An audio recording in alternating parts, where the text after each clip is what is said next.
अस्सलाम वालेकुम my YouTube family, कैसे हैं आप? उम्मीद करती हूँ आप सब खैरियत से होंगे।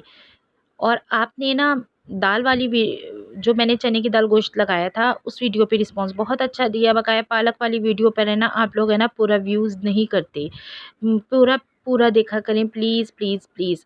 आज जो मैं रेसिपी लाई हूँ चलें छोड़ें, वो आपकी आदत है कम देखने की, कोई ऐसी बात नहीं, अल्लाह आपको हिदायत दे। आज जो मैं रेसिपी लाई हूँ वो है माश की दाल ढाबा स्टाइल में। चलिए जी हम अपनी रेसिपी को स्टार्ट करते हैं। बिस्मिल्लाहिर्रहमानिर्रहीम। ये मैंने दाल को चुन के और इसको मैंने ना भिगो दिया था आधे घंटे के लिए। चलिए जी अब हम अपने मसालों की तरफ आते हैं। मैंने 4 से 5 अदद मैंने ग्रीन चिलीज़ ली थी मोटी वाली, हाफ़ इंच का टुकड़ा जूलियन साइज़ की अदरक काट ली थी, 2 teaspoon red chilli powder, 2 teaspoon garam masala, नमक हस्बे ज़रूरत, 1 टीस्पून हल्दी और 1 लेमन। लेमन का मैं बताऊंगी आपको क्या है। फिर मैंने ना 2 चम्मच लहसुन अदरक का पेस्ट लिया था, सूखी मेथी भी डाली थी मैंने। इसमें ना सूखी मेथी पसंद है तो हमने डाल दी थी, अगर आप स्किप करना चाहें तो कर सकते हैं। लीजिए हमने एक देचकी ली, देचकी में हमने ना 1 कप ऑयल डाला। ये देचकी है ना वो जो मैं पकाती हूँ ना उससे छोटी वाली देचकी है साइज़ में।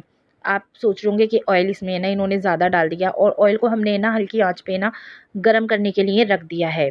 जब हल्की आंच पे हमारा ऑयल गरम हो गया तो हमने इसमें ना प्याज डाल दी, जो मैंने एक मीडियम साइज़ की ली थी।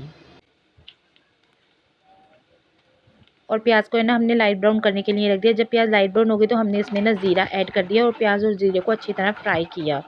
और हमने जल्दी जल्दी चलाते रहना है। देखते ही देखते हमारी प्याज ब्राउन हो गई है। हमने इसमें तमाम मसाला जात को ऐड कर दिया, मेथी समेत।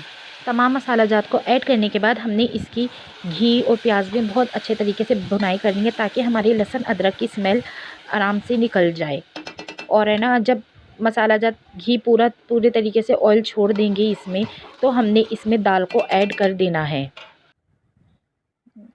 दाल को अच्छी तरह है ना बर्तन में से निकाल लेना है, हमारा है ना एक भी दाना है ना ज़ाया नहीं जाए।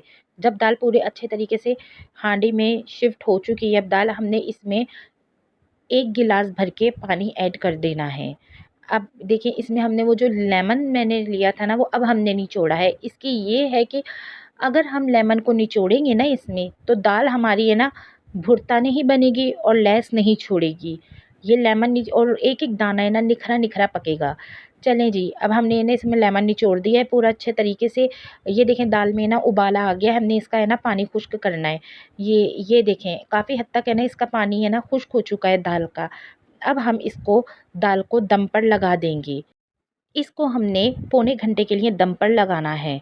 ये देखें पौने घंटे बाद मैंने इसका दम तोड़ा है, तो देखें ये दाल का देखें दाना कैसे निखरा निखरा बना है। और हमने देखना है कि हमारी दाल गल गई है क्या। जी हमारी दाल पूरी तरीके से गल गई है और ये बिल्कुल अब सर्व करने के लिए तैयार है। बस इसमें ना टाइमिंग की बहुत वो होती है कि आप है ना सही तरह इतना ही टाइम लगाएं, यानी कि आप पौने घंटे का टाइम अपने जहन में फ़िक्स करके टाइम चले जाएं और इधर-उधर बातों में लग जाएं, फिर दाल हो जाए वो दाल है ना हलवा हो जाती है। हर चीज़ है ना अपनी फ़िक्स टाइमिंग माँगती है। और ये देखें कितनी ज़बरदस्त माशाल्लाह माशाल्लाह ढाबा स्टाइल में बनी है। हमने जूलियन साइज़ अदरक से इसे गार्निश किया और ग्रीन चिली के साथ और कचूमर सैलेड के साथ।